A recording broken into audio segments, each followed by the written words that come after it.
C'est une cité prospère qui compte près de 10 000 habitants.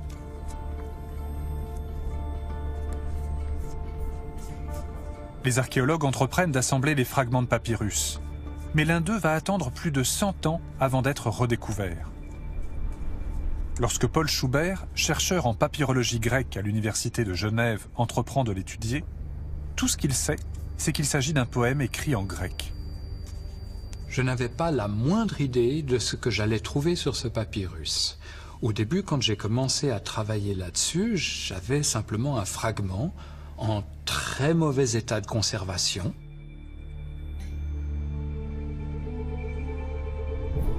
Le document a été rédigé environ 200 ans après la mort de Néron. La traduction ne pose pas de problème. Mais le contenu fragmentaire est surprenant. Tout d'un coup, je tombe sur le nom de Néron. Pas possible. Alors je continue à déchiffrer, et puis voilà que je retombe sur le nom de Néron un peu plus loin. Une troisième fois, et finalement une quatrième fois. Donc plus de doute possible, Néron était là, et il fallait que je l'intègre dans l'histoire. 2 siècles après son règne, Néron apparaît dans un texte aux côtés de son épouse mourante. Mais aucun élément ne vient corroborer la théorie d'un décès violent causé par l'empereur. L'histoire qui nous est racontée par ce papyrus, c'est celle d'un couple. Vous avez Néron, vous avez Poppée, un couple aimant, avec Poppée qui va donc mourir, mais de façon relativement tranquille, si j'ose dire, alors que précisément dans les sources telles que nous les connaissions jusqu'à présent, on avait une histoire terrible, celle de Néron qui, dans un accès de rage, donne un coup de pied dans le ventre de son épouse enceinte et la tue. Donc cette histoire de la mort violente de Poppée, c'est une histoire qui vraisemblablement ne tient pas la route.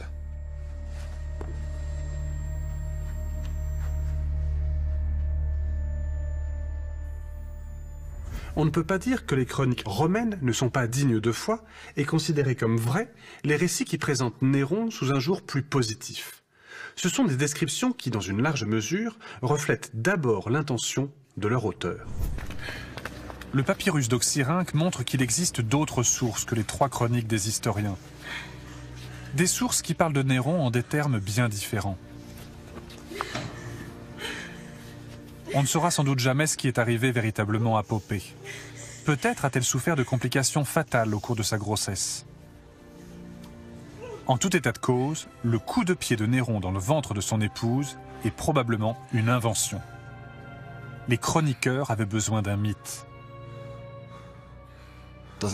Ce qui est intéressant dans cette histoire, c'est que les versions diffèrent. Les contemporains savaient très bien qu'on ne pouvait pas élucider la mort de Poppée. En revanche, on voulait faire de Néron un homme méchant. Alors on a raconté le type d'histoire que l'on rattache depuis des siècles à un tyran. Les tyrans tuent les femmes enceintes.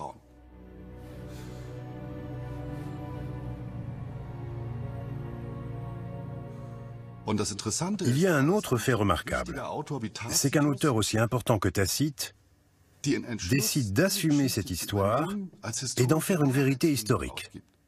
On voit donc ce qu'ils entendent par vérité historique. Ce n'est pas ce qui s'est vraiment passé, c'est leur vérité. Et leur vérité, c'est une histoire plausible qui montre clairement que Néron était un tyran. Pompéi a été anéantie par l'éruption du Vésuve en l'an 79 de notre ère. Mais la ville n'a pas été complètement détruite.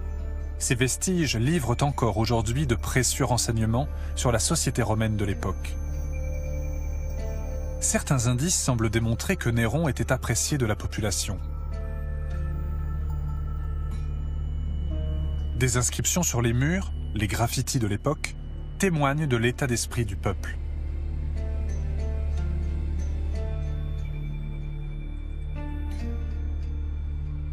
Ce qui m'a vraiment surprise quand j'ai commencé à travailler sur le terrain, c'est l'échelle minuscule de ces inscriptions. Nous, gens du XXIe siècle, quand nous pensons graffiti, nous voyons des peintures faites à la bombe, de grosses lettres voyantes et très expressives. Mais dans l'Antiquité, il s'agissait parfois de tout petits gribouillis. La plupart se trouvent dans les maisons qui bordent la Via dell'Abbondanza, la rue de l'abondance. Nombre de ces inscriptions ont été détruites au cours de la Seconde Guerre mondiale, mais des photographies antérieures permettent de les reconstituer.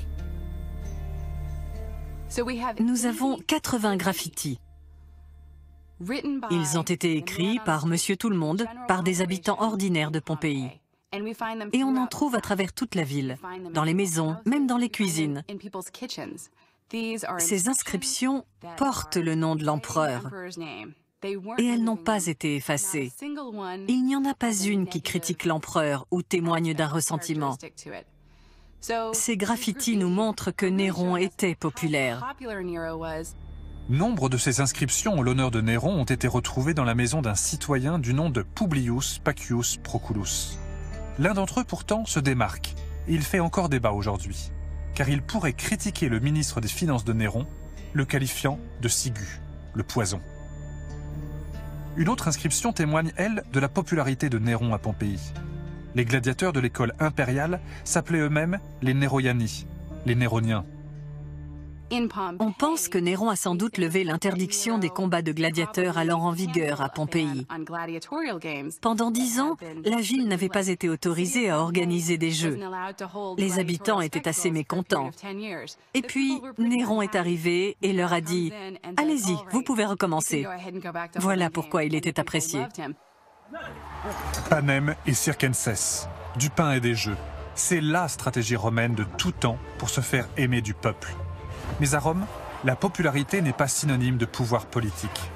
L'aristocratie, c'est-à-dire le Sénat, se sent de moins en moins représentée par Néron. L'empereur n'enrichit pas les sénateurs. Au contraire, ce sont eux qui lui donnent leur argent. Néron était aimé parce qu'il savait comment satisfaire les besoins du peuple.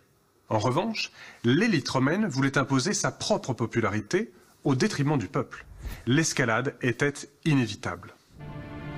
En l'an 66, Néron fait un voyage en Grèce, en compagnie de nombreux fidèles. Le voyage dure presque 1 an et demi. Il se rend aux Jeux, à Olympie, et il assiste à des représentations théâtrales. Il insiste même pour participer au spectacle, comme athlète ou comme acteur.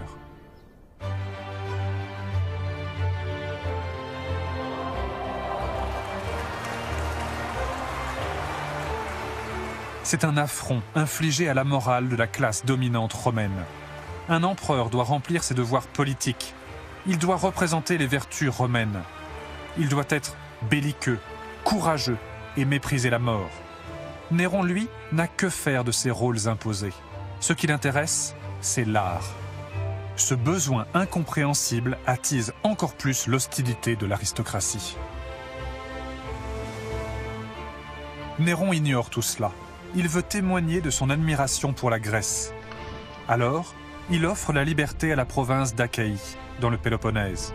Il la dispense par conséquent de payer des impôts à Rome. C'en est trop pour le Sénat et l'aristocratie. Comédiens, chanteurs, musiciens, toutes ces occupations avaient très mauvaise réputation dans l'Antiquité romaine. Les comédiens et les chanteurs étaient d'ailleurs au plus bas de l'échelle sociale. Pour le reste de la société, c'était un milieu louche. Il était inimaginable qu'un empereur se mêle à ces gens, et a fortiori qu'il participe activement à ce type d'activité. De notre point de vue contemporain, il ne paraît pas répréhensible qu'un gouvernant soit aussi un artiste.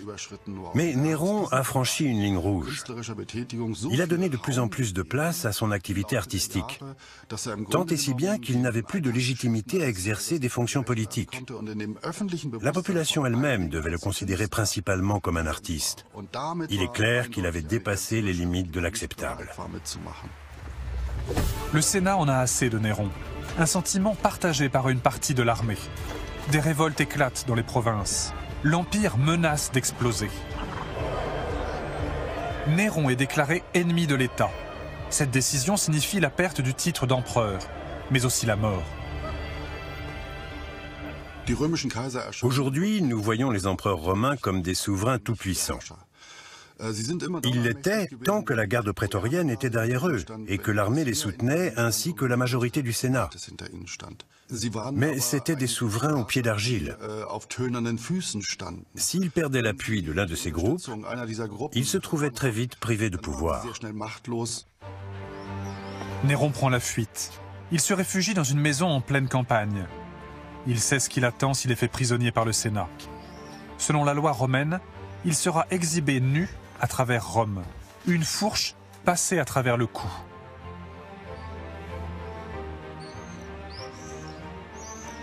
Seul le suicide peut lui permettre d'échapper à un tel châtiment.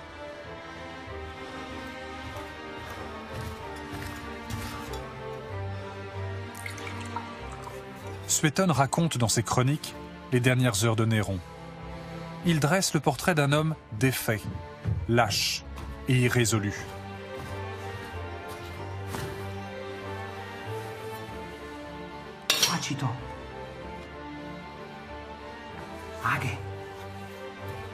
Ce n'est qu'à l'approche des cavaliers qui venaient l'arrêter que Néron se serait résolu au suicide. Mais avec tant d'hésitation, nous dit Suétone, que son fidèle serviteur aurait été contraint de l'aider.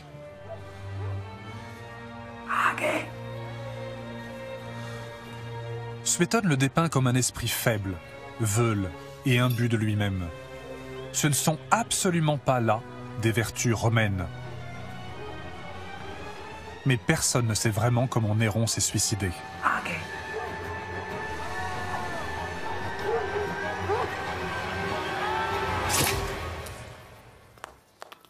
Après les funérailles, le Sénat prononce la damnatio memoriae. On maudit sa mémoire et on le condamne à l'oubli. Ses bustes sont détruits, les inscriptions martelées. Bientôt, sa mauvaise réputation sera entretenue par ses biographes, Tacite, Suétone et Dion Cassius. Ils appartiennent eux-mêmes à la noblesse et au Sénat. Autrement dit, ils font partie de ses opposants. Si on considère les faits individuels d'un point de vue moderne, si on tient compte des avis des experts issus de différentes disciplines, on s'aperçoit qu'à un moment de l'histoire, on est complètement sorti de l'objectivité pour aller dans la spéculation, des hypothèses et des portraits exagérés et subjectifs. On peut même se demander si dans le système judiciaire actuel, Néron aurait été accusé de quoi que ce soit. Il est même presque certain qu'aucune des accusations évoquées n'aurait été retenue contre lui. Aujourd'hui, il est certain qu'il ne serait pas jugé coupable.